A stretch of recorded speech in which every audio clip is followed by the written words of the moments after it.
Now the last thing to go over is when the ODE is not an exact equation.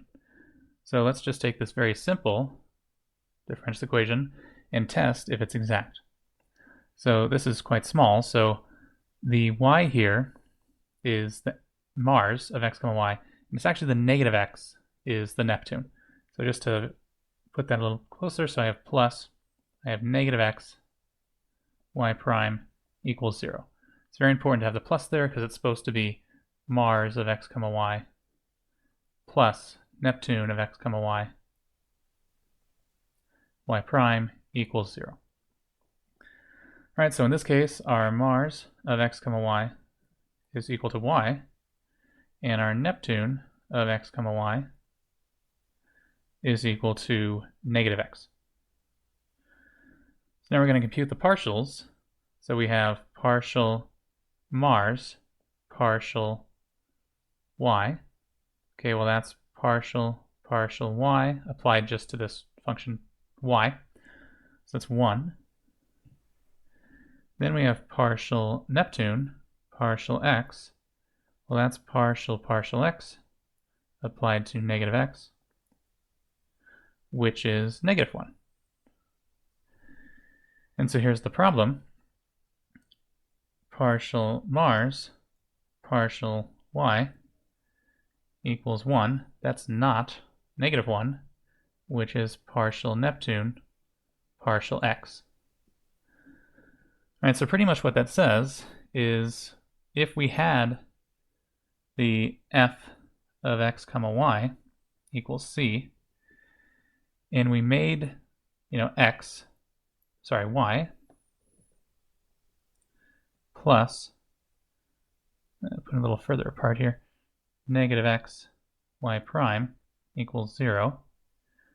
To get to here, I had to do partial x.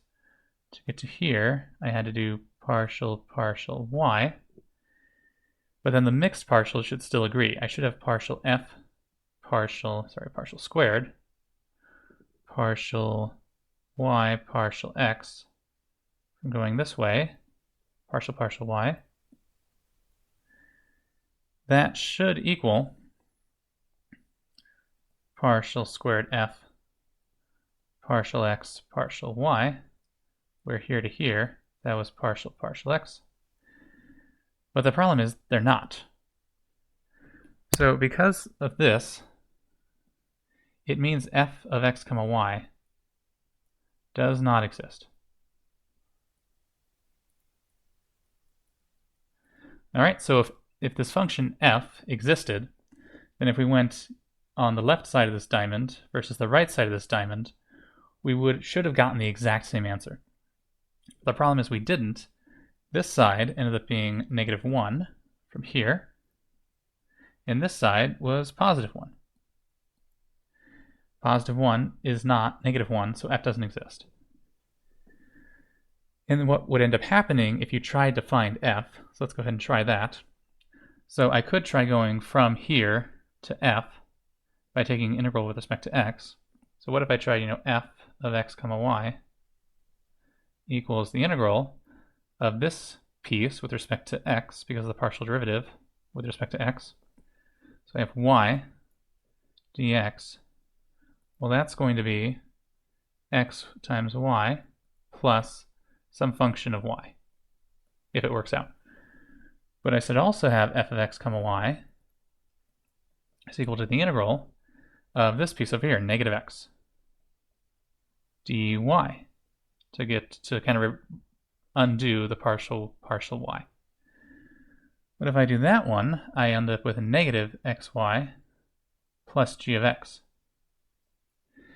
And now there's nothing you can do.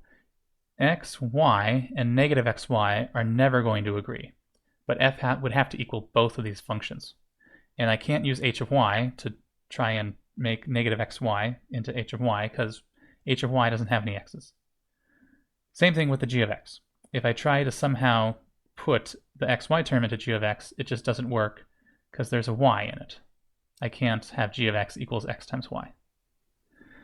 This happens, f of x comma y does not exist.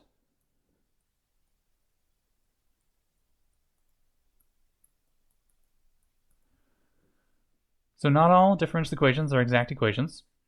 The test to figure it out is this partial Mars partial y equals partial Neptune partial x. And they are not equal. The equation is not exact. Because the equation is not exact, this function f does not exist. And if you try and find f, it's going to be impossible. All right, so we'll see that in more examples, but that's how it works out. Later on, there is a way to sometimes make an equation that isn't exact into an exact equation by multiplying it by a function, but that's going to be the next topic.